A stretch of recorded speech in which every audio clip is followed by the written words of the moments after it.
This is Hadrian's Wall, or what remains of it. These weathered stones stretching across northern England once formed one of Rome's most formidable frontier systems. For nearly 3 centuries, from AD 122 until the early 5th century, this barrier marked the northwestern edge of the Roman world. But it wasn't built to be impossible to cross. It was built to be watched, and to make watching routine. Using real archaeological remains and modern AI tools, we can begin to imagine what daily life on Rome's northern frontier may have looked like, and how it actually functioned. What you're seeing isn't a definitive reconstruction, but a plausible one based on what survives and how Rome built elsewhere. This is the story of a frontier that was lived in, managed, and maintained. Not a wall at the edge of civilization, but a working system. What survives today is mostly the stone core. The facing stones were quarried away centuries ago for churches, farms, and roads, but we know from other Roman walls how this would have looked. Roughly 15 to 20 feet high, with a walkway behind a crenellated parapet, wide enough to patrol, high enough to see from, and be seen. The wall ran for 73 miles from the River Tyne in the east to the Solway Firth in the west. Every Roman mile there was a gateway. Every third of a mile, a watchtower. This wasn't a fortress. It was a surveillance system. Its power came from repetition. The same patrols, the same watch points, every single day. The wall didn't stop movement. It controlled it, filtered it, made it visible. And that visibility worked both ways. Anyone approaching would have seen this. A continuous stone statement of Roman presence stretching across the horizon. Most of the time, nothing happened. And that was the point. Behind the wall, there's something less obvious but equally important. The vallum, a massive earthwork, ditch and banks, running parallel to the wall about 100 yards south. This wasn't defense in the traditional sense. It was a boundary. It created a controlled military zone. You couldn't just wander into the frontier infrastructure. Access was regulated even for Romans. The vallum tells us something crucial. Control began behind the wall, not just in front of it. This was managed space, deliberate and organized. But the frontier existed before Hadrian. Long before the wall was built, Rome was already shaping a presence here. Campaigns under governors like Agricola pushed north in the late 1st century, and roads like the Stanigate began to fix Rome's presence into the landscape. This was the original frontier road, connecting forts, moving supplies, projecting power. Roman roads didn't follow the land. They imposed order on it, straight lines through uncertain terrain. The wall didn't invent the frontier, it formalized one that already existed, and that earlier system had to be fed. First, I want to talk about Corbridge. It doesn't look like much now, but this was one of the most important sites on the entire frontier. A supply depot, an administrative centre, a crossing point on the River Tyne. Grain, weapons, tools, clothing, everything the wall needed came through places like this. We can only reconstruct what the foundations tell us. Roman logistics was standardized. We know how they built warehouses, how they organized supply, how they moved goods. Corbridge may have been larger than what we're showing, but even at this scale it's clear that frontiers only work if they're fed.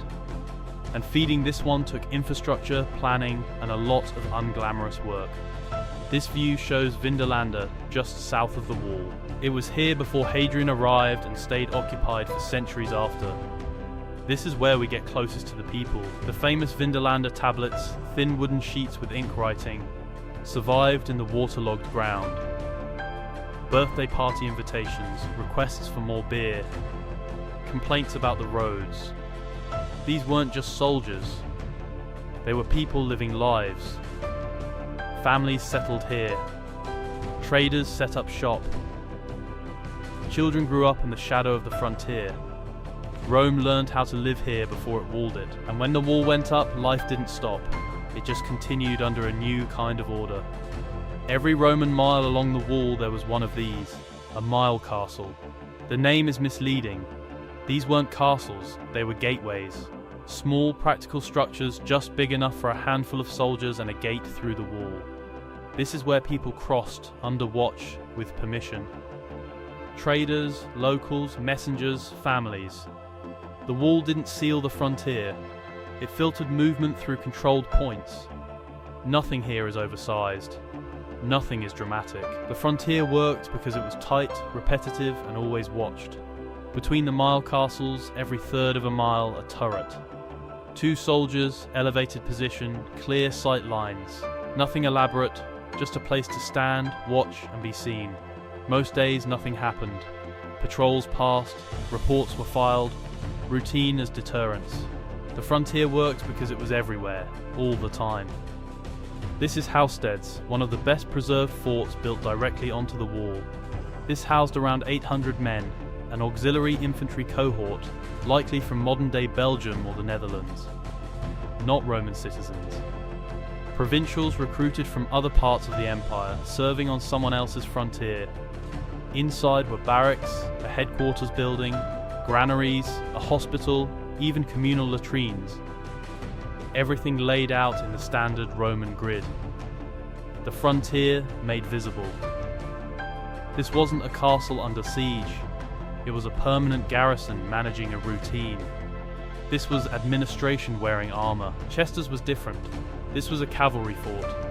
500 mounted troops, fast, mobile, able to respond quickly to trouble. The fort sits right on the river with a bridge that carried the wall across. Rivers weren't gaps in the system, they were controlled crossings, and cavalry meant Rome could patrol beyond the wall, enforce treaties, and show force without committing to pitched battles. There weren't many major battles here. The system worked because it didn't need them. Control didn't end at the wall, it moved along it. The wall ended at rivers, the Tyne in the east, the Solway Firth in the west. Not because Rome ran out of ambition, but because rivers were natural barriers, harder to cross unnoticed. At Wallsend there was likely a naval or river patrol presence. The frontier extended onto the water. At Bowness on the western coast, the fort has mostly eroded into the sea, but we know it was there. And south from Bowness, a chain of smaller towers and fortlets continued down the Cumbrian coast. The wall wasn't just a line, it was a system. Not far from the wall, tucked into a hillside, was something else. A Mithraeum, a temple to Mithras, a god popular with soldiers. Small, dark, hierarchical, initiation-based.